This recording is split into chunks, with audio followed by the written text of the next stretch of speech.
예, 조금 전에 말씀드린 것처럼 오늘 문재인 대통령이 영상으로 기자회견을 진행하고 있는데요. 사면 얘기 이런 것도 있고요. 투자자 입장에서는 얘기를 나오는 것이 부동산 안정에 특단의 대책을 강구하겠다. 이런 굉장히 강한 어조를 했습니다. 공급 대책을 마련해서 설 전에 발표하겠다는 얘기인데요. 건설주들이 오늘 강하게 움직이진 않는데 이런 요인들 좀 챙겨볼 필요 있습니다. 돈 잘 버는 증권맨에게 듣는다. 코스피는 다시 좀 조정을 겪으면서 3,000선을 지킬 수 있을까 관심사인데요. 차트가 말하는 시장의 방향성 점검합니다. 마크로헤지 코리아 김중근 대표님 모셨습니다. 어서 오십시오. 네, 안녕하세요. 네, 그러게 말입니다. 투자자들의 궁금증이 많은데요. 여기서 좀 속도 조절인가 아니면 좀 조정이 셀른가. 키워드로 먼저 보고요. 시장 분석하겠습니다. 오늘 김중근 대표님이 뽑아준 첫 번째 키워드는 일시적 흥분. 예, 최근에 이제 연초에 상승이 강했다는 말씀이신지, 지난주에 변동성이 컸다는 것인지, 일시적 흥분이란 어떤 의미인가요? 연초, 사실 작년 연말을 생각해 본다면요. 작년 연말에 각 증권사 올해 전망을 보면은 3,300까지 갈 거다. 네. 이런 전망이 상당히 많았어요. 3,200, 3,300. 그렇죠. 네. 근데 그 당시 한 2,700 정도 할 때. 네. 근데 연초에 순식간에 3,260까지 가버렸잖아요. 그러다 보니까 시장에서는 뭐라 그럴까, 포모, 그러니까 잘못하면 지금 사지 않으면은 시장에서 떨어져 나갈 거라는 그런 우려감 때문에 사람들이 주식시장에 급겨 들어왔는데, 그러다 보니까 시장이 다소간 좀 급해졌고요. 그게 차트에 고스란히 나타났습니다. 차트를 보시면은 이날 위쪽으로 길다란 꼬리가 나타났다고요. 그 다음날은 아래쪽으로 길다란 꼬리가 나타나 있는 이런 모습인데, 이게 이제 고점에서 전형적으로 나타나고 있는 현상이죠. 무슨 말이냐 하니까, 주가가 급격하게 올라가다 보니까 지금 안 사면 안 되겠다 싶어서 시장에 확 들어왔어요. 올라가 보니까 너무나 비싸 보여. 그러면서 시중에서 누군가 또 외국인이든 기관들이 매도를 하다 보니까 주가가 주르르 밀렸어요. 내가 비싸게 산 거다 하고 그 다음날 즉시 또 팔다 보니까 주가가 쭉 밀렸는데, 그러다 보니까 내가 너무 싸게 샀다. 그동안에 주가가 많이 올랐잖아 라는 생각이 현재 주가가 싸 보이니까 다시 사게 되고, 그러니까 사람들이 흥분 상태에서 갈팡질팡 했다는 것이 바로 차트에 그대로 나타나고 있죠. 한 이틀 동안 그런 움직임을 보이다가 하루 소강 상태, 그 다음날 주가가 긴 그 음봉을 그리면서 내려가고 있던 것이 일시적인 흥분 상태에서 들어가 있다가 잠시 정신을 차려보니까 주가가 너무 많이 올라간 것이 아닌가라는 생각이 들었다는 이야기죠. 그 시장의 움직임을 보여주는 그 변동성 지수라고 있죠, 그죠? 이거 V 코스피 지수라고 있습니다만은 그 변동성 지수를 본다면 최근 들어서 변동성 지수가 상당히 많이 이렇게 올라와 있는, 그 일목균형표로 본다면 그 구름 위까지 올라와 있는 상당히 높은 고점을 나타내고 있죠. 그래서 통상적으로 우리가 변동성 지수라 그러면은 그 공포 지수라고 그래가지고 변동 지수가 올라가면은 주가가 떨어지고, 그리고 변동 지수가 내려가면은 주가가 올라간다라고 이야기합니다만은 꼭 반드시 그런 건 아니에요. 과거에 변동성 지수와 코스피 지수와의 관계를 살펴본다면 보다시피 위쪽에 빨간 색깔로 나타내는 것이 이제 코스피 지수이고, 아래쪽에 있는 그 까만 색깔이 변동성 지수인데, 보다시피 서로 반대 방향으로 움직이긴 해요. 그런데 과거로 돌아가 본다면 2018년도에 주가 지수가 한 2,580까지 갔을 때, 그때를 보면은 주가는 올라가고 있는데도 변동성 지수가 같이 따라 상승했던 모습이 보입니다. 이거는 무슨 말이냐니까, 그 당시에 주가가 지금과 마찬가지로 주가가 올라가다 보니까 시장에서 급격하게 주식을 따라가다 보니 시장이 왔다 갔다 했던 변동성을 급격하게 드러냈고요.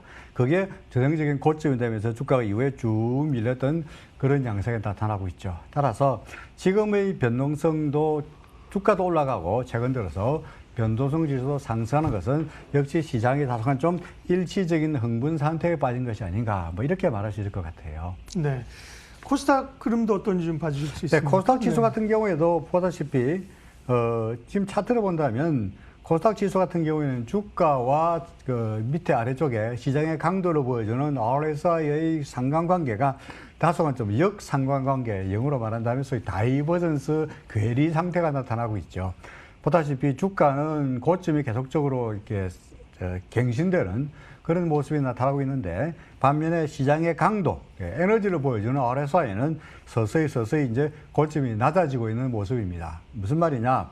그동안에 주가가 올라가다 보니까 최근 들어서 고점을 계속적으로 갱신하지만 그것은 그동안의 관성에 의한 상승세이지 근본적으로 시장의 에너지가 계속적으로 상승을 뒷받칠 만한 그런 모습은 아니었다는 겁니다. 그게 RSI로 나타나고 있고요. 그러다 보니까 주가가 조금 최근 들어서 이제 힘을 동력을 잃고 다소간 좀 주춤거리고 있는 그런 모습이다라고 말할 수 있을 것 같아요. 네.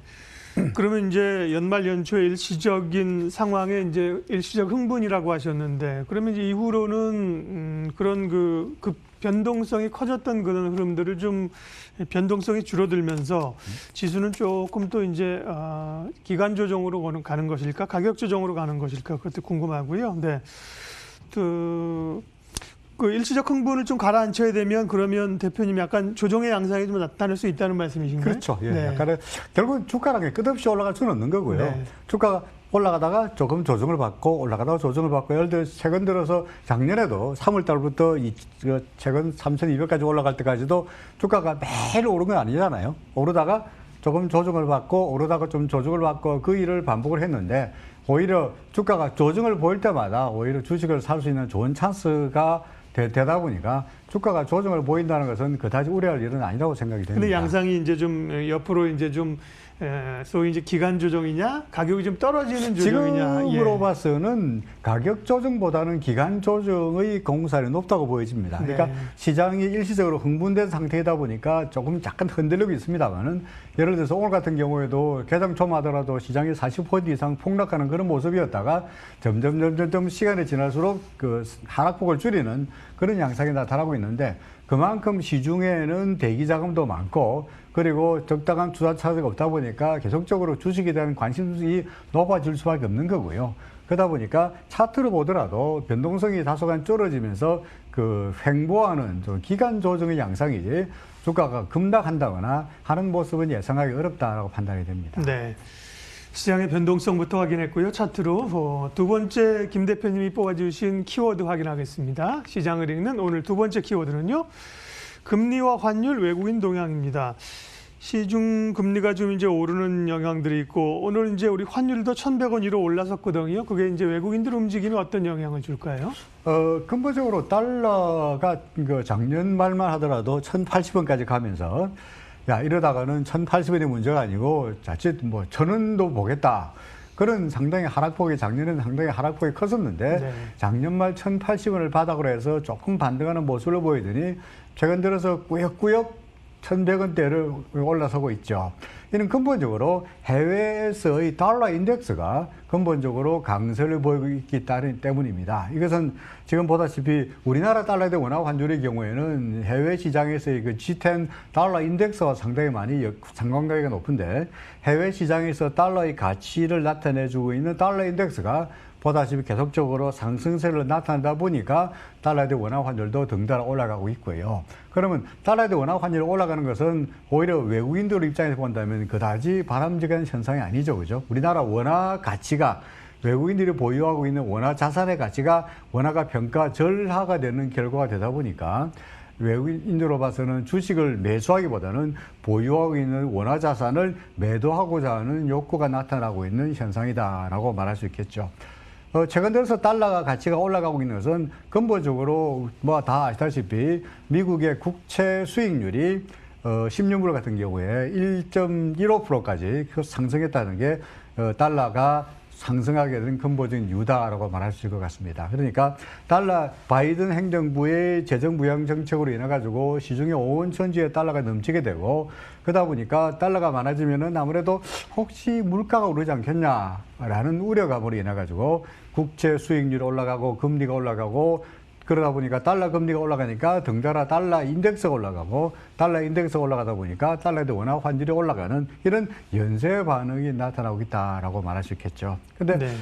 달러 가치 우리나라 달러에 대한 원화 환율의 경우에는 보다시피 달러에 대한 원화 환율의 경우에는 달러에 대한 원화 환율과 우리나라 코스피의 움직임은 차트에 나타나 있는 대로 완벽하게 이제 정반대 방향으로 움직이는 경향이 많죠. 그러니까 달러에 대한 원화 환율은 오르면 주가는 떨어지고 거꾸로 주가가 떨어지면은 달러 환율이 오르는 이거는 이제 뭐 환율이 올라가면은 수출이 잘 된다는 생각보다는 말씀드렸듯이 환율이 오르면은 외국인들 투자자들의 매도 물량이 많아져 가지고 그 주가에는 부정적이다라고 하는 소위 그 경제학 원론을 말한다면 소위 포트폴리오 어프로치 접근법이 우리나라 주식시장에는 적용되고 있다라고 이야기할 수 있을 것 같습니다. 네, 어쨌든 뭐 환율이나 금리는 단기적으로 조금 부담스러운 요인이고요.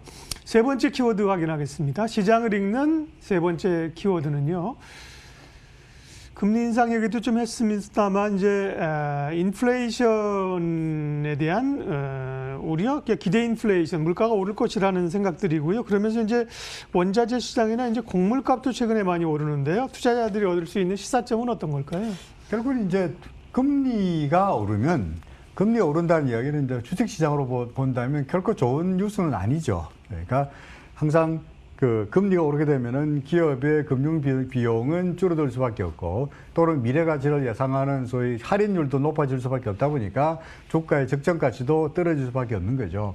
또한 반대로 금리가 오른다 그러면은 실물 인플레에 대한 우려로 인해 가지고 실물 자산에 대한 수요가 늘어날 수밖에 없는 거죠. 그러니까 오히려 주식으로 봐서는 금리가 오른다는 게 한편으로 본다면 할인율이 높아지기 때문에 주가가 낮아지는 효과, 금융비용이 높아지니까 주가에 대한 악재다라고 설명할 수도 있겠고 또 달리 본다면 어차피 주식도 실물 자산이다 보니까 인플레가 높아진다면 실물 자산인 금융 자산도 올라갈 수밖에 없지 않겠냐라는 기대감도 되는데 최근 들어서 금리에 대한 우려감 또는 인플레에 대한 우려감이 바로 WTI나 또는 이런 여러 가지 실물 자산에 영향을 미치고 있는 것 같습니다. 예를 들어서 WTI 석유를 같은 경우에 보더라도 유가가 최근 들어서 꾸준한 상승세를 보이고 있고요.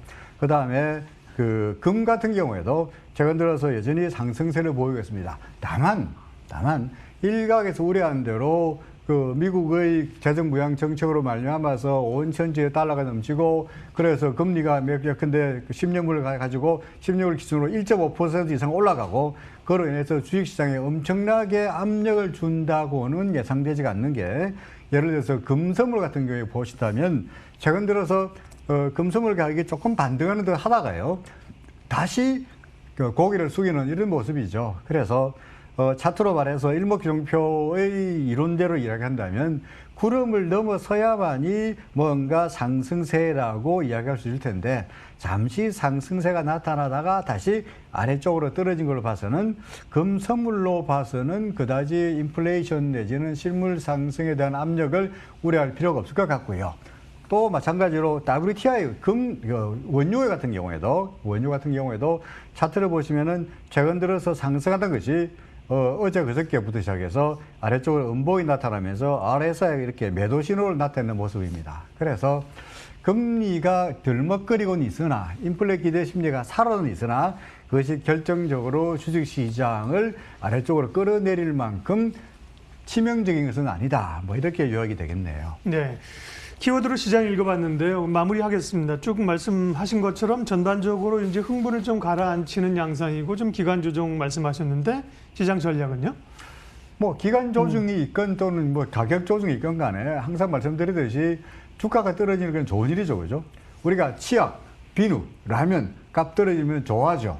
왜? 항상 먹으니까. 네. 마찬가지로 주식도 우리가 주식을 하루 이틀 하고 끝날 일이 아니기 때문에 주식이 주가가 떨어지고 조정을 보인다면 그동안에 눈여겨봤던 좋은 주식들을 살 수 있는 좋은 기회가 아닌가 싶기도 합니다. 그래서 올해 같은 경우에 이제 코로나로 거쳐진다면 역시 뭐 건설주라든지 유통주라든지 이런 주식들의 그 화랑이 기대되다 보니까 평소 눈여겨봤던 그런 섹터를 골라가지고 담는 게 아주 좋은 전략이 아니겠느냐 생각이 되네요. 네. 건설이나 유통이나 예. 이런 쪽을 보셨습니다. 예. 차트로 시장 분석 해봤고요. 전략 세웠습니다. 마크로헤지 코리아 김중근 대표님 함께했습니다. 고맙습니다. 네, 고맙습니다.